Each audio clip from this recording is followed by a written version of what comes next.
Welcome to our Tuesday morning Cup of Joe and the 5 books of Mo. And we start today with Parshat Lecha on page 69. Here we have the transition from the universal stories, I won't even try and say it this week, the universal stories of creation and Noah, and then getting into the more particularistic stories of the formation of the Jewish people. So we start, of course, with Avram, or Abraham. Again, page 69. George, you want to start us off right here? The Lord said to Abram, "Go forth from your native land and from your father's house to the land that I will show you. I will make of you a great nation, and I will bless you. I will make your name great, and you shall be a blessing. I will bless those who bless you, and curse him that curses you. And all the families of the earth shall bless themselves by you." Abram went forth as the Lord had commanded him, and Lot went with him. Abram was 75 years old when he left Haran. Abram took his wife Sarai and his brother's son Lot, all the wealth that they had amassed, and the persons that they had acquired in Haran, and they set out for the land of Canaan. When they arrived in the land of Canaan, Abram passed through the land as far as the site of Shechem, at the terebinth of Moreh. The Canaanites were then in the land.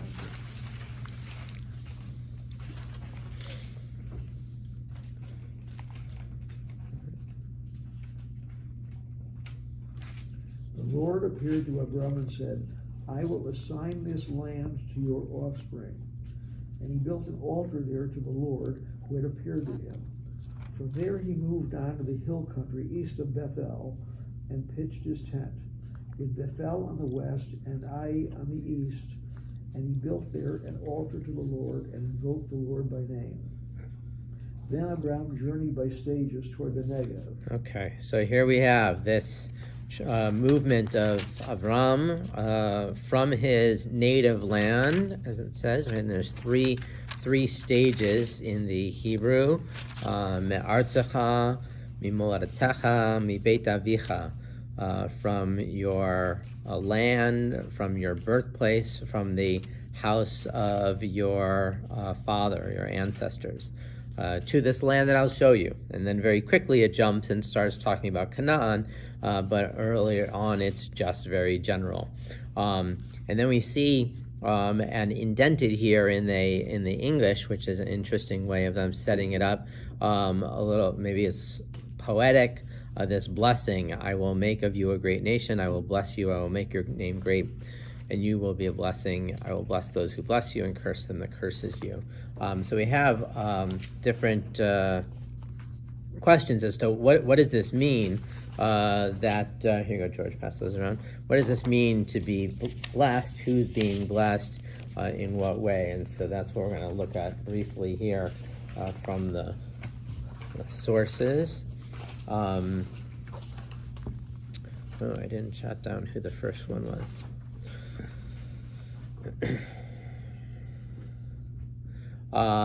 David, you want to read the first one? The first in the box? Yep, in the first box.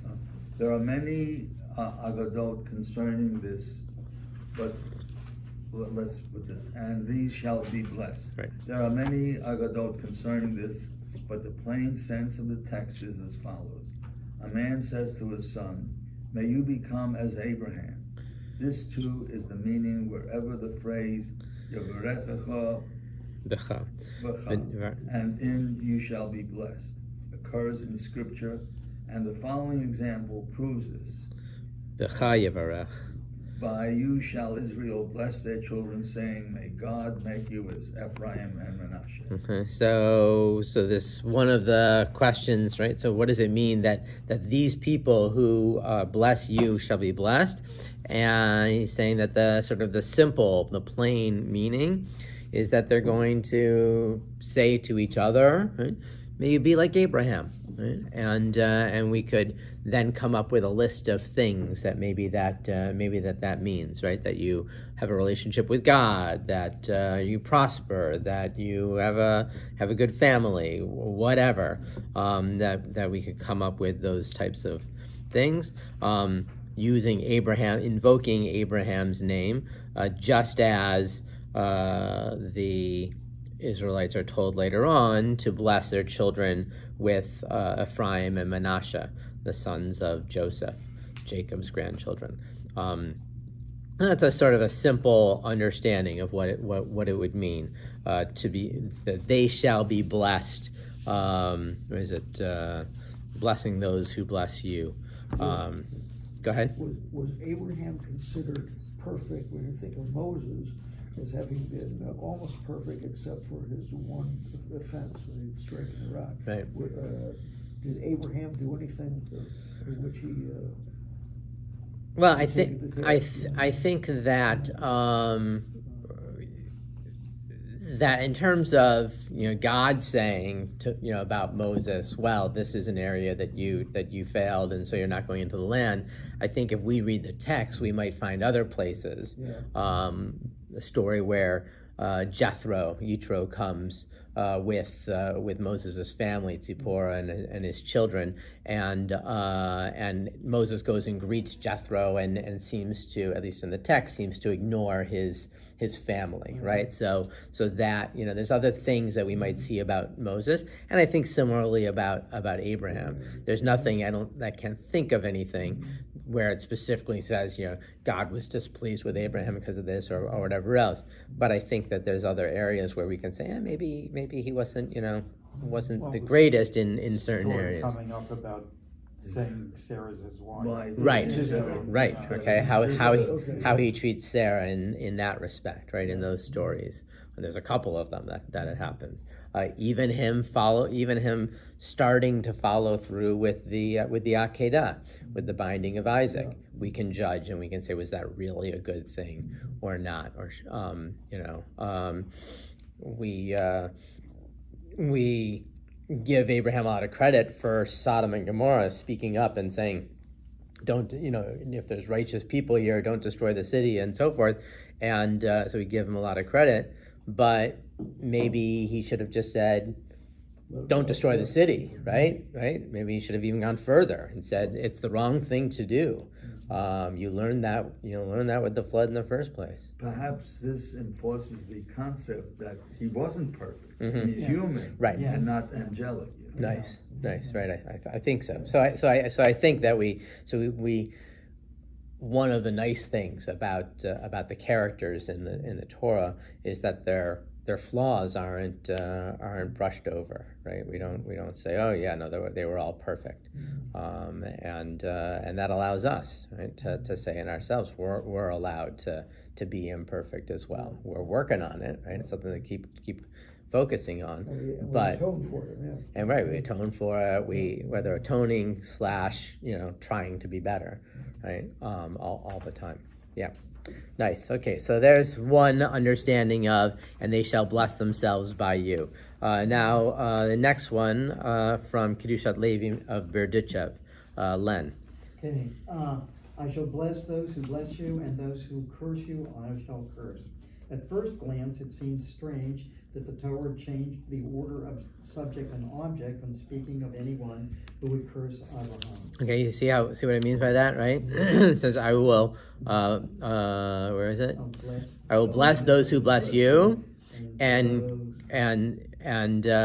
those who curse you, I will curse, right? The English in this translation has them going in the same order, right? I'll bless those who bless you and curse those who curse you. But the Hebrew, you'll see the avarechecha mivarechecha, right? I will, the aleph before the word. I will bless those who bless you, and mikalalecha aor, and those who curse you, I will curse. So we see that flip in the language. Go ahead. Okay. Why would people who bless Abraham be given a blessing before they have actually done so? We find here an example of the principle that God considers good intentions as part of the carrying out of such intentions. In other words, the party carrying out a noble intention is retroactively rewarded not only for the deed, but also for the thoughts that led up to the deed. When planning something wicked, God does not take this into consideration, even after the wicked act has been carried out. Okay, Andy, we're on page The 71. road to Okay, hell is thanks. paved with good intentions, right? Right. So what do we think about this, right? Here is a statement saying that even before you do something, that having in mind doing something good for somebody else is, you'd already be blessed for that. You'd already be rewarded just for those good intentions. But doing something wicked, doing something cruel, even if you carry it out, you are not punished, if you will, for the thought that went into it, right? What do you think? I think that I would take it to a higher it takes into court. account human nature, because we all of us, I think about nasty things. Right. And as long as we don't carry out the thought, then we aren't penalized. But what about the other way? Well, it's I mean, important that should we get benefit for the positive things we think about, even if we don't carry them out? Well, that's not, it doesn't say that. Okay. It says it's retrospective. Yeah. Uh-huh. If you do it, then you If- get credit If you for the actually thought. do it, then you get credit for both. But if you don't do it, you don't get credit for Okay, for right. the That's thought. good. So God considers good intentions as part of the carrying out of the Right. intentions. And It's not an extra and goal. bizarre where Right. it even finds its way into modern politics, where Pompeo was excusing Trump for the sin. He said, well, it wasn't, the effect of it wasn't that great. The effect of his sinning Uh-huh. wasn't that great. So, Okay. So I think thinking about it more, right? That they're tied together. That there's that you're praised, you're blessed for having the good thoughts in the first place, right? And then when you carry them out, all the more so. But as Ben said, right, that the idea that, well, we all have ideas, thoughts that come to mind, and I guess maybe what we're trying to do is encourage us even more not to carry them out, right? That when you do carry them out, you won't get additional punishment because of the thinking of it, so maybe it's trying to keep us from carrying those things out. Good. I know it came in like. Go ahead, no I'm a worries. little confused. Go ahead. The language, the language seems to be the same for. Like I said, that's what I was saying. The English in this Chumash doesn't follow the way that the Hebrew is. Oh. If you look in verse 3 in the Hebrew, you've got a word dropping off the first letter, the Vav, that's the and. The Aleph is I will. It's it's basically a future tense, right? I will bless those who bless you, and the final chaf at the end of the Mivarechecha is blessing is the you, directing at somebody, right? As opposed to the second one, the next line down, Umekalelcha, the cha is those who curse you, aor, the aleph again there is I will, and I will curse them. And the other thing that's interesting is not using the same, in the curses, it uses two different words, right? Well, obviously, the legal system did not take its cue from this, because premeditated murder certainly carries a higher penalty than Right. manslaughter. Right. Yeah, are there any other cases, other crimes where the intention is taken into account as making it more, I don't know. Well, conspiracy is in itself a crime. It's Uh-huh. just the thought of doing something, whether you're successful or not. Right. But isn't that though the thought of it and then trying to do it? I mean, doesn't there? Not necessarily. You wouldn't. Not necessarily. Yeah. That just sitting around in a room, Conspiring, together yeah. conspiring That's could be actually enough. could be enough. Yeah, That's interesting. Huh. Well, you know, that's how they trap terrorists. Right, They get them to make a conspiracy and right. make all these plans. Yeah, and yeah, then yeah. They arrest them before they carry them out. Right, right. Or now that you say that, like possession with intent to sell, Mhm. right, Right. Yes. right, of drugs. Yeah, because like with the conspiracy, I mean, if two guys get caught, they would go back, and if they could find 12 people that were in a room as part of it, Mm-hmm. that they would drag them all in. All of them. Just based on the intent and the. Interesting. Yeah. So sometimes thought is punished as well. Okay. On the flip side, we have a text from Rabbi Yitzchak Pardes, and he first brings in the Sfat Emet. I'm trying to copy this text bit a little bit on the fuzzy side, but we'll do it mostly in English anyway. Edith, you want to read that? The Sefat Emet passed. The pole of the world is blazed by Abraham.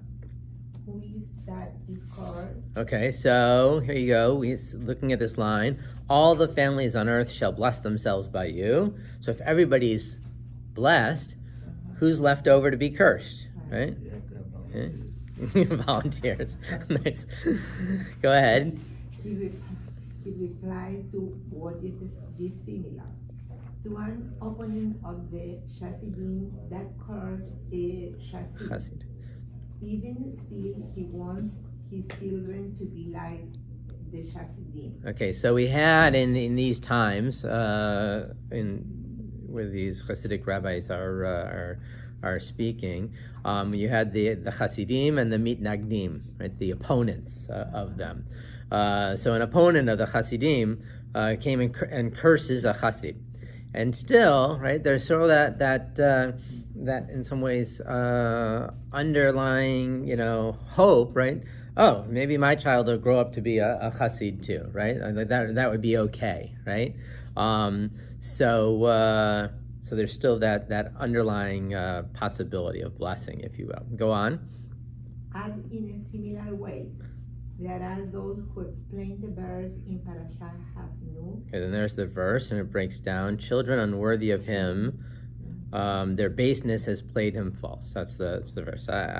This part of it, the verse part of it, I didn't really get in doing this. But go on, the last two paragraphs. Children unworthy of him, that crooked, perverse generation, their baseness has played him false. Go on, right? Even the lowest of Israel wants their children to be good and straight. And it is explained this way: just as you have been pardoned, this is nothing in his eye. But his sons, Mumam, just as his sons do not go in a straight way, this is his blemish, for he wants that they will be upright and faithful. Okay, so mumam is a blemish, is a mark against them.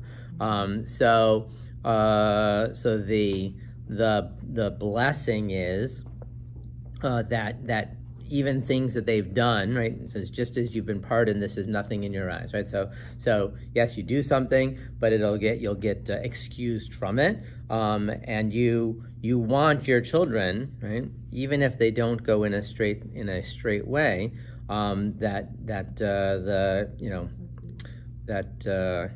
sort of like a person who wants they want this blessing. They want their child to be, as it says in the Hebrew, shiyu kisharim v'nemanim, that they'll be upright and faithful. But we don't have any control over that, right? So we get the blessing, right? May you be blessed and prosper, but the reality is not always the case, right? So it's one thing to be blessed, but it's the other thing to figure out what the real outcome ends up being. And then this there was connected to this, right underneath this text, there was another one that I think sort of shares a little bit like it. A man traveled, and I think this dalit breira is some sort of a carriage or something. I wasn't able to really figure that word out, but I think this man traveled in a carriage imperiously to Koznitz, The Maggid blessed him that he would have a son who was wise and righteous student. The opponent said, wise student or not a wise student, whether a disciple or a master, provided that I have a son. Right? So we count our blessings, right? We're happy with the things that we have, but other things might not come to fruition, right? That there's going to be curses, even if we're blessed, right? So it's saying the families in earth shall bless themselves by you. Even those that are blessed have their own tsuris as well, right? We try and talk about whether every cloud has a silver lining, right? So you try and look at it the other way, but I think the reality is that everybody who's got blessing in their lives also has some sort of negativity, and that's helpful, right? For us to not sit back and think about somebody else. Oh, they've got this and they've got that and they've got that, right? And we're sort of maybe even envious, but we're also able to say, yeah, I'm sure that they've got their own issues, right? My country, right or wrong, but right or wrong, my country. Okay. Yeah. Okay. Good. Okay. So then let's go on with the story, because right after Abraham gets to Canaan and settles there, George, verse 10 on page 72. Page 72. Yep, verse 10. The last two lines. There was a famine in the land, and Abram went down to Egypt to sojourn there, for the famine was severe in the land. As he was about to enter Egypt, he said to his wife Sarah, I know what a beautiful woman you are. If the Egyptians see you and think, she is his wife, they'll kill me and let you live. Please say that you are my sister, that it may go well with me because of you, and that I may remain alive thanks to you. Okay, so this is the story that we referred to earlier, and how Abraham deals with Sarah, or at this time Sarai, wanting her to say that she's his sister instead of his wife. Go ahead. When Abraham entered Egypt, the Egyptians saw how very beautiful the woman was. Pharaoh's courtiers saw her and praised her to Pharaoh. And the woman was taken in Pharaoh's palace. And because of her, it went well with Abraham. He acquired sheep, oxen, asses, male and female slaves, she-asses, and camels. Okay, so why? What's going on there? Yeah, I mean, I was actually just going to ask that question as well, and this is something that, just trying to unpack it a little bit. Why? Because of her, it went well with Abraham. That's a pretty rare bird. Well, the Pharaoh wanted to engage himself with this man who was potentially a brother-in-law. Uh-huh.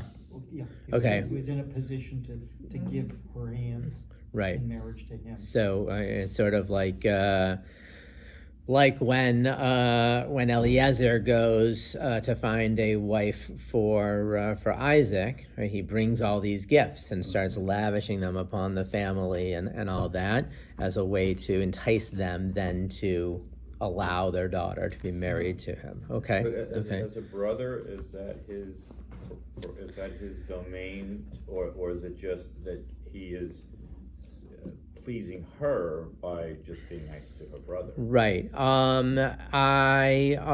Well, it certainly would be. She wouldn't get the stuff, right?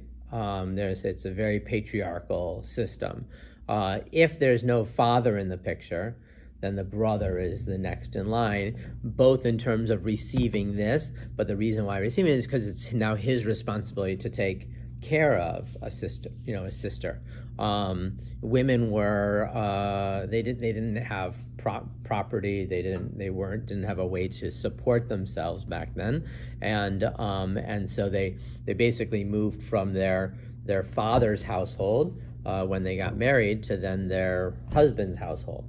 If before they get married, their father dies, then the brother would be the one who would be taking over.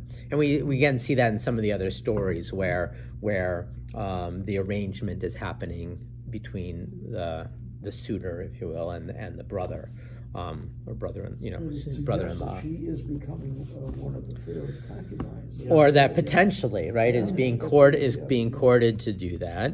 And there are then midrashim and questions both here, and we have the same thing with Esther in the Megillah. Like, what does it mean that Esther is now part of the king's harem? We can imagine what happens with the women there, and there's stories about how they never end up having any sexual relationships, things like that. So, and same thing here. Right, no, Esther wasn't married. Well, Esther was the queen, so you'd assume that she'd be married. Oh, you mean she wasn't married before? No, she wasn't married before, right? And that's the interest. I was thinking about that here, is that, okay, great, Abraham. Now, we don't get the same laws in the Torah until much later, and then how the rabbis deal with them, whatever else about marriage. But if we were thinking about those, and bringing them back into this, right? A woman was only allowed to have one husband. Right?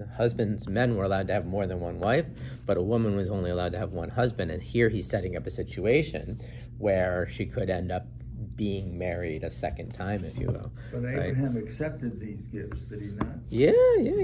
I mean, Abraham's like, don't twist my arm, right? If you make me take these, these goats and sheep and oxen and all that stuff, okay, that's what I have to do. Okay, so that's. But to not accept the gifts would have been problematic. Yeah. Sure, right, and he'd have to give a reason as to why not as well, right? Is there any suggestion he conceived this plan to get those kinds of favors? Well, that's. I don't think it's not here in the text. Although I shouldn't say that, right? Verse 13, right? Please say that you're my sister, that it may go well with me because of you, right? So who knows, I mean, the pshat, right? The pshat is that I can be remaining alive. It's an evil thought, but you don't get first one. That's right. I'm bringing in the other one, right? So yes, he carries it out, but his thinking about it doesn't give him an added zets. I've actually heard the term prostitution thrown out in discussions of this particular incident. It's a difficult passage, absolutely, right? Good, okay. We finished that page? Yeah, okay. So what ends up happening then, George? Top of page 74? But the Lord afflicted Pharaoh and his household with mighty plagues on account of Sarah, the wife of Abraham. Pharaoh sent for Abram and said, "What is this you have done to me? Why did you not tell me that she was your wife?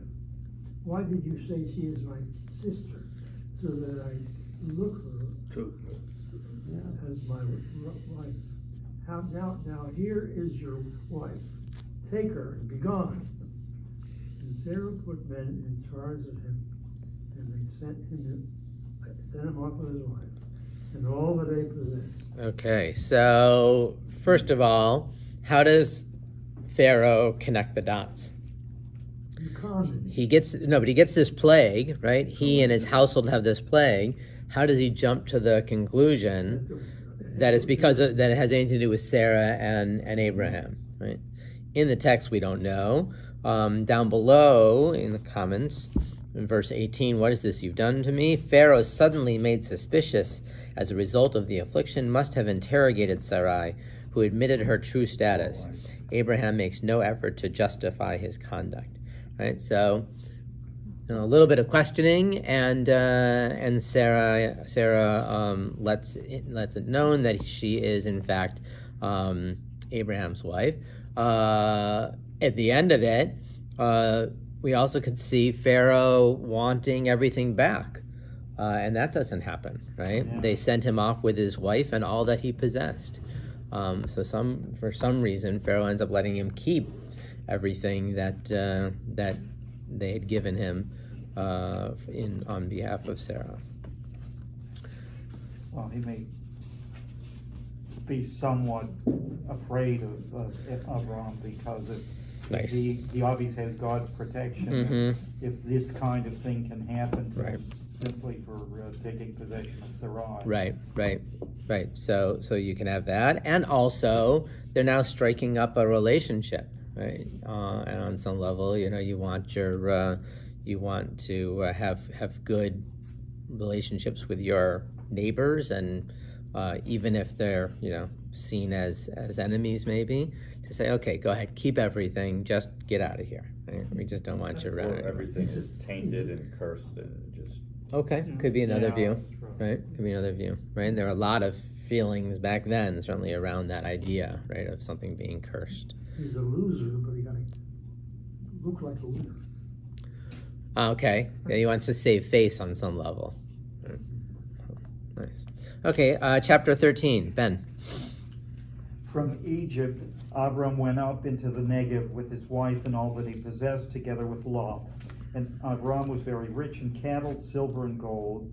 And he proceeded by stages from the Negev to as far as Bethel, to the place where his tent had been formerly, between Bethel and Ai, the site of the altar that he had built there at first. There Avram invoked the Lord by name. Mm-hmm. Lot, who was with Avram, also had flocks and herds and tents, so that the land could not support them staying together, for the possessions were so great that they could not remain together. And there was quarreling between the herdsmen of Avram's cattle and those of Lot's cattle. The Canaanites and the Perizzites were then dwelling in the land. Avram said to Lot, "Let there be no strife between you and me, between my herdsmen and yours, for we are kinsmen. Is not the whole land before you? Let us separate. If you go north, I will go south, and if you go south, I will go north." Lot looked about him and saw how well watered was the whole plain of the Jordan, all of it. This was before the Lord had destroyed Sodom and Gomorrah, all the way to Zoar, like the gardens of the Lord, like the land of Egypt. So Lot chose for himself the whole plain of the Jordan, and Lot journeyed eastward. Thus they parted from each other. Avram remained in the land of Canaan, while Lot settled in the cities of the plain, pitching his tent near Sodom. And the inhabitants of Sodom were very wicked sinners against the Lord. And the Lord said to Avram, after Lot had parted from him, "Raise your eyes and look out from where you are to the north and south, to the east and west, for I give all the land that you see to you and your offspring forever. I will make your offspring as the dust of the earth, so that if one can count the dust of the earth, then your offspring too can be counted. Up, walk about the land through its length and its breadth, for I give it to you." And Avram moved his tent and came to dwell at the terebinths of Mamre, which are in Hebron, and he built an altar there to the Lord. Okay, so we have him now leaving Egypt, coming back into Canaan, and giving some sense as to the different places that he was, the Negev. Interesting, when Lot looks over to the Jordan and chooses that area, where did it say? He saw how well watered was the whole plain of the Jordan, like the garden of the Lord, like the land of Egypt, right? And we know of Egypt that what happens is the Nile ends up overflowing, right? And it helps waters that area. So you can imagine, right? Anywhere where there's a river, that the lands really close to it are going to have water. Whereas where Abraham is in the desert, not as lush for their pastures, and they were all shepherds and having herds. So interesting, where they've just left Egypt, and now Lot is comparing the place that he's going to go to Egypt. But we again can sort of ask the question, why did they have to separate in the first place, right? Can't we all just get along? And maybe it's because of the being in the desert where there wasn't great land for grazing, that there really wasn't enough for both of their flocks. But you'd think, as they're related, that they could have figured things out. If you've ever been involved in a family business, you'll understand. That could very well be. But also, we see that that the root of quarreling oftentimes is it's economic, and it's about land, right? The word in Hebrew for warfare, for war, is milchama, which has a similar root in Chorish to the word lechem, bread, right? That's oftentimes about sustenance, right? What do we need to be able to survive, and that concern, and not that the relationship between Abraham and Lot was about warfare, but making sure that they don't get to there. What is it? Let there be no strife. What do we see? The Hebrew mirivah, so looking to head things off ahead of time, but setting up where Lot ends up, and we'll see that later on, is in Sodom and Gomorrah. So we know that he's going to be there when God decides to destroy the cities, and again, which is already set up here, that Sodom and Gomorrah are wicked sinners against the Lord. In some way being able to contrast Abraham from Lot, that Abraham wouldn't want to go in that direction, and Lot's fine with it, right? I'll go pitch my tent in the midst of these people anyway. Okay, chapter 14. Andy, on 77. Now when King Amraphel of Shinar, King Arioch of Elasar, King Chedorlaomer of Elam, King Tidal of Goim, made war on King Bera of Sodom, King Birsha of Gomorrah, King Shinab of Admah, King Shemabeh of Zeboim, and King of Bela, which is Zor. All the latter joined forces at the valley of Siddim, now the Dead Sea. 12 years they served Chedorlaomer. In the 13th year they rebelled. In the 14th year, Chedorlaomer and the kings who were with him came and defeated the Rephaim at Ashtaroth-Karnaim, the Zuzim at Ham, the Emim at Sheba Kiriathaim, and the Horites in their hill country of Seir, as far as El Paran, which is by the wilderness. On the way back, they came to En Mishpat, which is Kadesh, and subdued all the territories of the Amalekites and also the Amorites who dwelt in Chazazon Tamar. Then the king of Sodom, the king of Gomorrah, the king of Admah, the king of Zeboim, and the king of Bela, which is Zor, went forth and engaged them in battle in the valley of Siddim. King Chedorlaomer of Elam, King Tidal of Goim, King Amraphel of Shinar, and King Arioch of Elasar, 4 kings against those 5. Now the valley of Siddim was dotted with bitumen pits, and the kings of Sodom and Gomorrah in their flight threw themselves into them, while the rest escaped to the hill country. The invaders seized all the wealth of Sodom and Gomorrah and all their provisions and went their way. They also took Lot, the son of Abram's brother, and his possessions, and departed, for he had settled in Sodom. Go ahead, yeah. A fugitive brought the news to Abram the Hebrew, who was dwelling at the terebinths of Mamre the Amorite, kinsman of Eshcol and Aner, these being Abram's allies. When Abram heard that his kinsman had been taken captive, he mustered his retainers, born into his household, numbering 318, and went in pursuit as far as Dan. At night he and his servants deployed against them and defeated them, and he pursued them as far as Hobah, which is north of Damascus. He brought all the possessions. He brought back all the possessions. He also brought back his kinsman Lot and his possessions, and the women and the rest of the people. When he returned from defeating Chedorlaomer and the kings with him, the king of Sodom came out to meet him in the valley of Shaveh, which is the valley of the king. And King Melchizedek of Salem brought out bread and wine. He was a priest of God Most High. He blessed him, saying, Blessed be Abram of God Most High, creator of heaven and earth, and blessed be God Most High, who has delivered your foes into your hand. And Abram gave him 1/10 of everything. Then the king of Sodom said to Abram, Give me the persons and take the possessions for yourself. But Abram said to the king of Sodom, I swear to the Lord God Most High, creator of heaven and earth, I will not take so much as a thread or a sandal strap of what is yours. You shall not say, It is I who made Abram rich. For me, nothing but what my servants have used up. As for the share of the men who went with me, Aner, Eshcol, and Mamre, let them take their share. Okay, so really, That was a mouthful. yeah. I was gonna say you got all the names, right? A lot of names, a lot of different places. We've got this.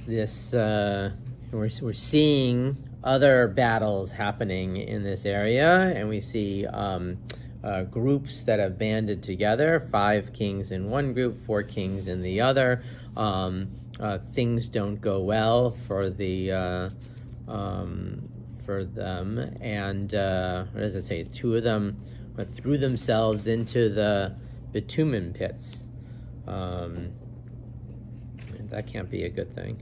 No. And then Lot is taken captive, and that's when Abraham gets involved, right? So we can see how sometimes there's a situation and we know about it, and we don't involve ourselves for a long time until there's something personal that we feel that we have to, and that's that unfortunately, or I don't know if it's unfortunate, but that commonly happens within things that we are noticing and experience and seeing, and then it's right when it gets personal that we step in, and he's able then to go and help to defeat these other kings, and return Lot, but not wanting any reward for it, right? Not feeling beholden to them, right? Not wanting them to say that it was because of them that Abraham became wealthy in any way, and again they separate. So we see Lot is taken away from Sodom and Gomorrah, but he gets replaced, or he gets brought back another time. Chapter 15. On page 82. Sometime later, the word of the Lord came to Avram in a vision. He said, Fear not, Avram, I am a shield to you. Your reward shall be very great. But Avram said, O Lord God, what can you give me, seeing that I shall die childless? And the one in charge of my household is domestic Eliezer.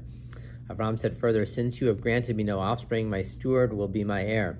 The word of the Lord came to him in reply, That one shall not be your heir.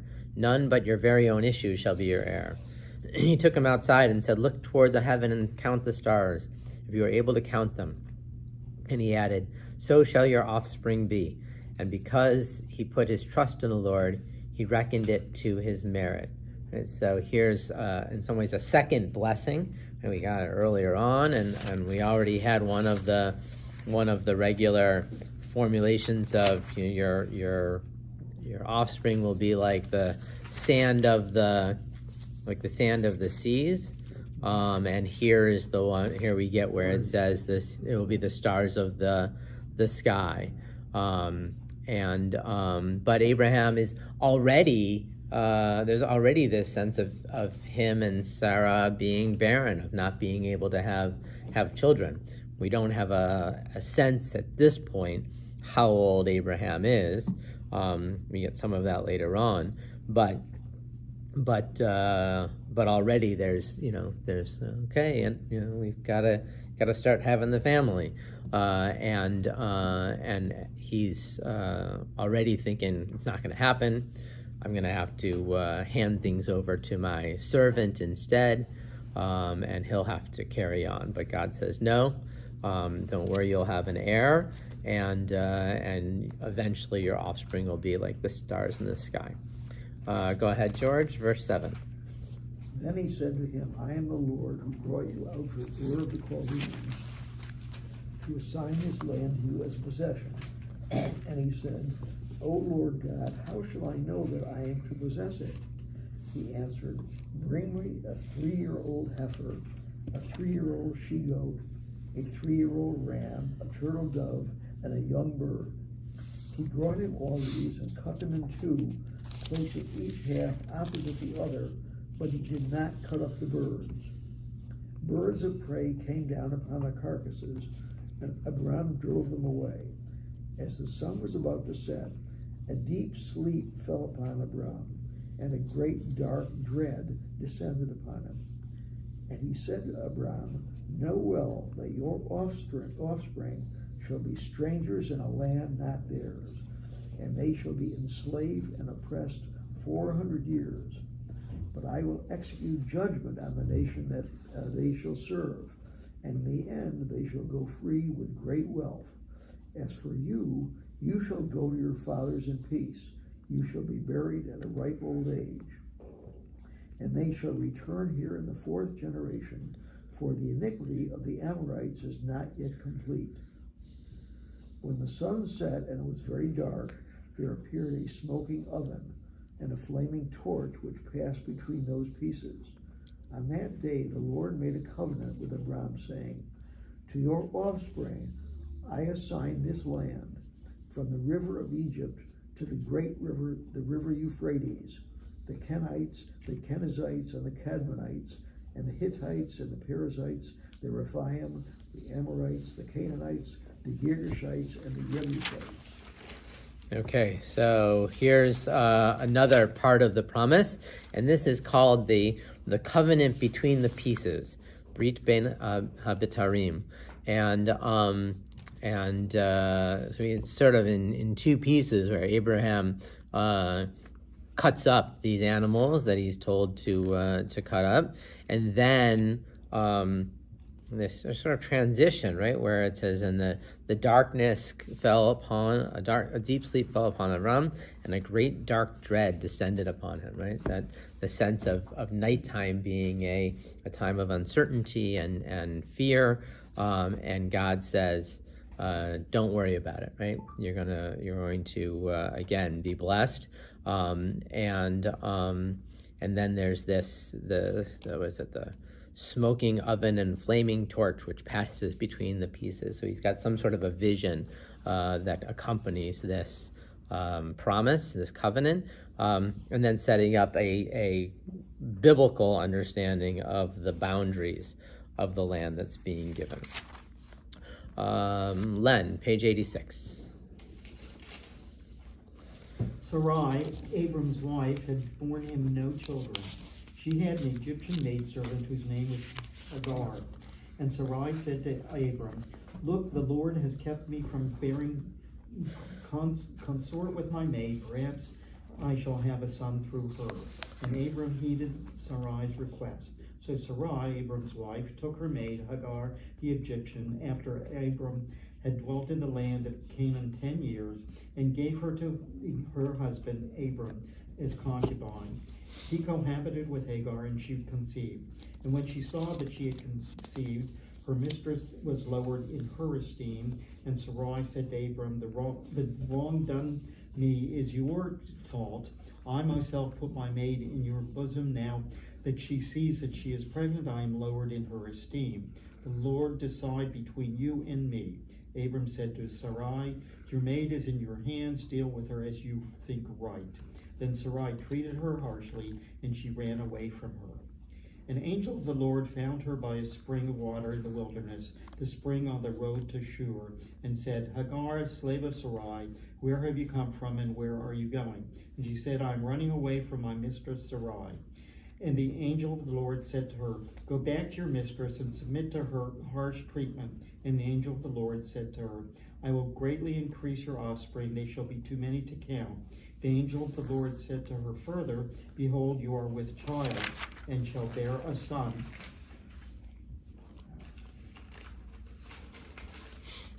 You shall call him Ishmael, for the Lord paid heed to your suffering. He shall be a wild ass of a man, his hand against everyone, and everyone's hand against him. He shall dwell alongside all of his kinsmen." And she called the Lord who spoke to her.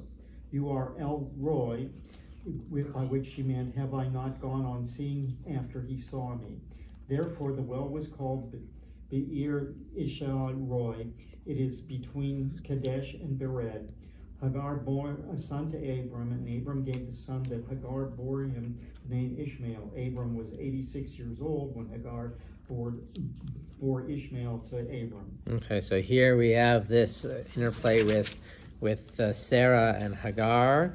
In some ways, Sarah follows a similar route that Abraham was, or the similar thinking that Abraham was thinking. Okay, so my servant is going to inherit after me. God says, no, don't worry, you're going to have a child. Interesting that God doesn't step in here when Sarah says, have a child through Hagar.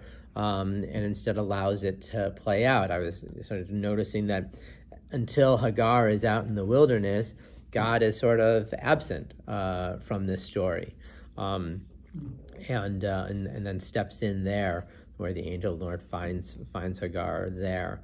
But why?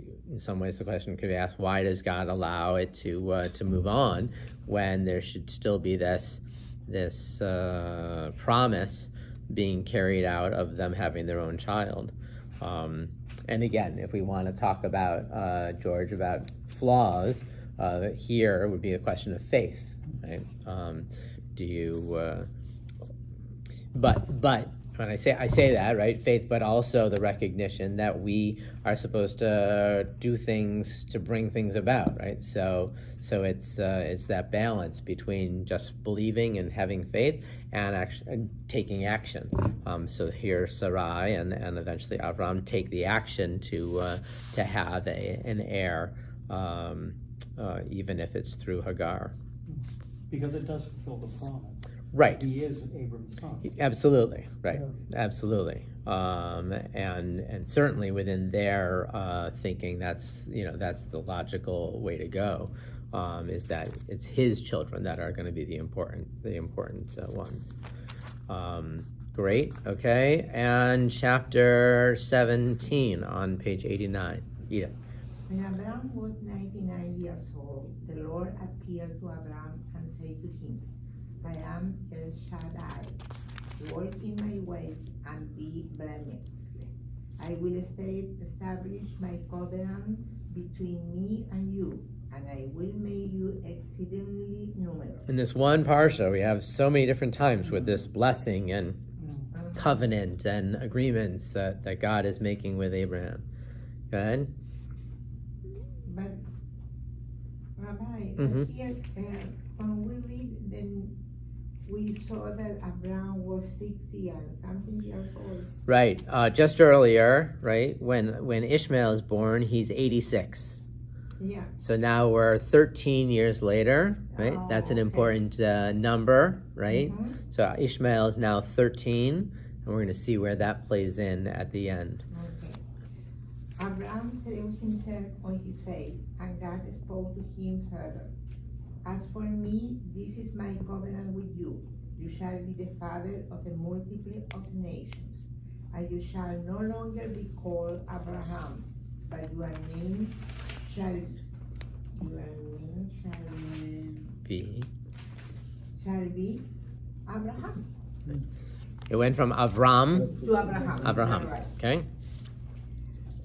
For I made you the father of a multitude of nations. I will make you exceedingly fertile, and make nation of you, and kings shall come forth from you.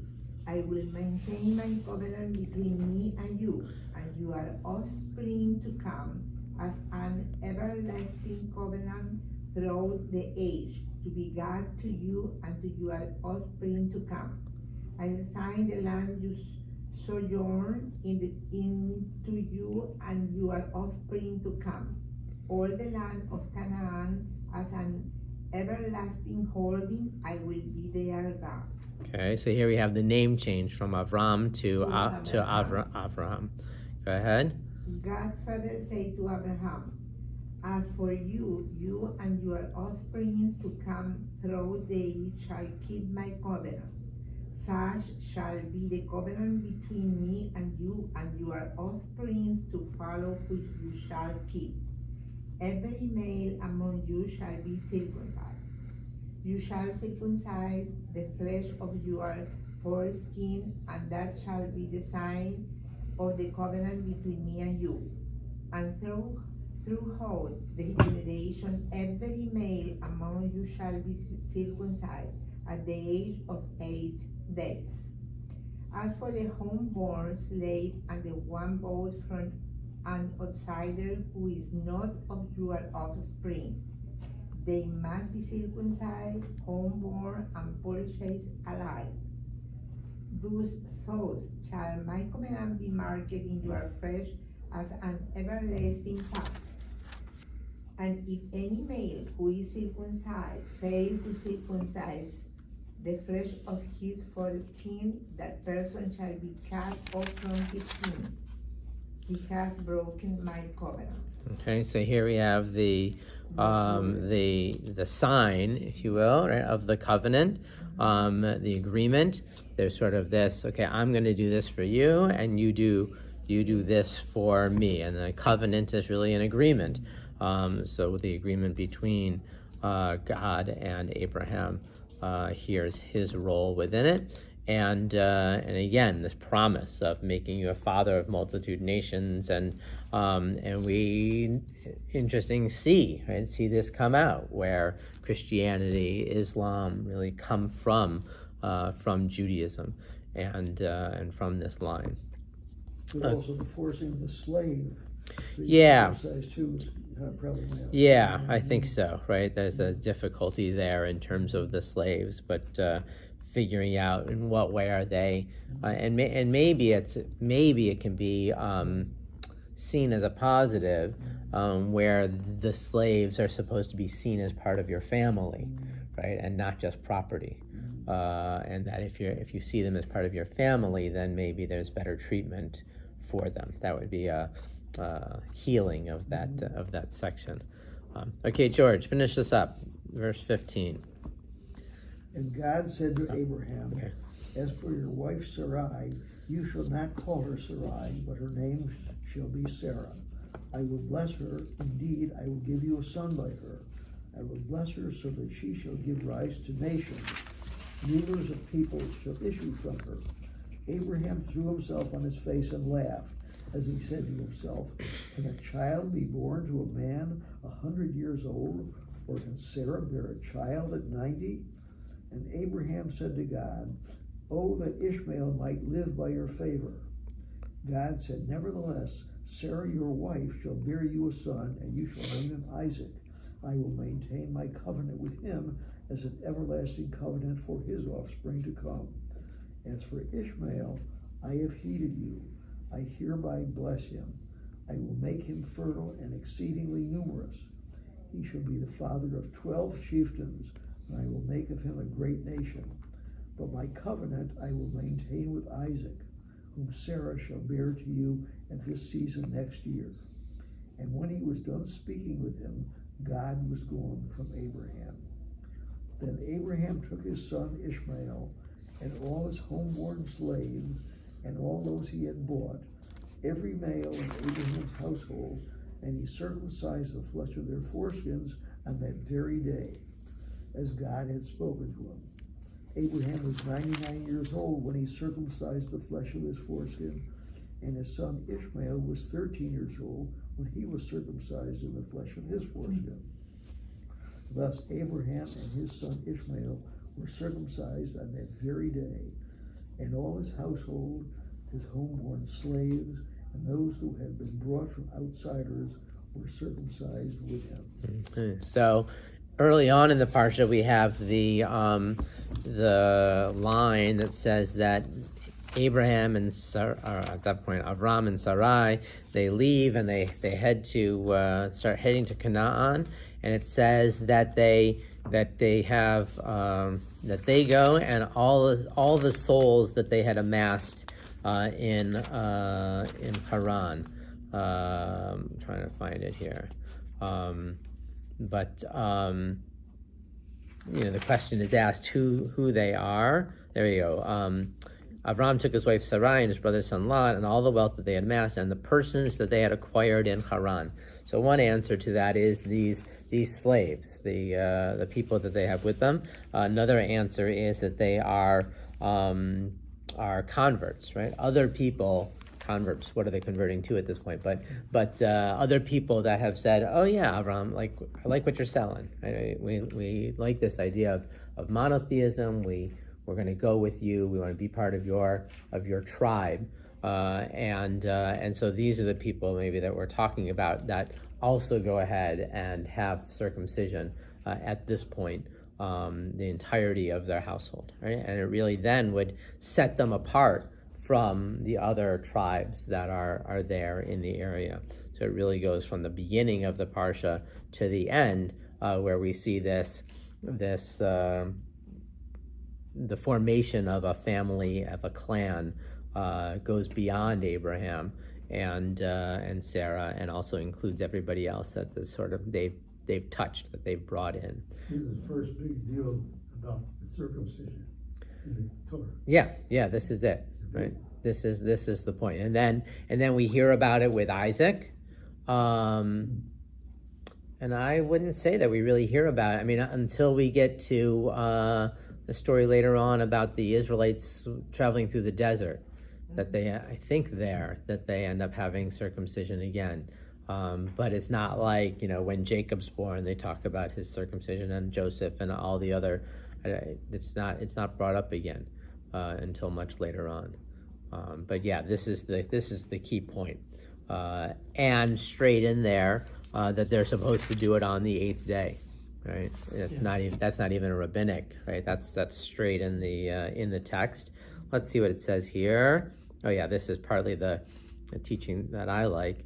8th day, the reinterpretation of the common practice of circumcision from a pubertal or nuptial rite to a covenantal rite is reinforced by the transfer of the time of the operation to the 8th day after birth. So there must have been some traditions where they would do circumcision later on in life.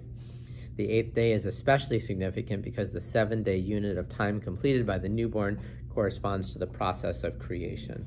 Right? And that there's, again, sort of the teaching that I often give of what happens on the 8th day, right? 6 days of creation, the 7th day, the world, everybody rests, and then the 8th day, right? People take over, right? It's really the beginning then of all that happens, and same thing with a baby boy, right? The 7 days, and then the 8th day they're brought into the covenant, and they're part of the tribe, and their life in that way begins. Very good. Thank you all, and we'll see you next week. Thank you.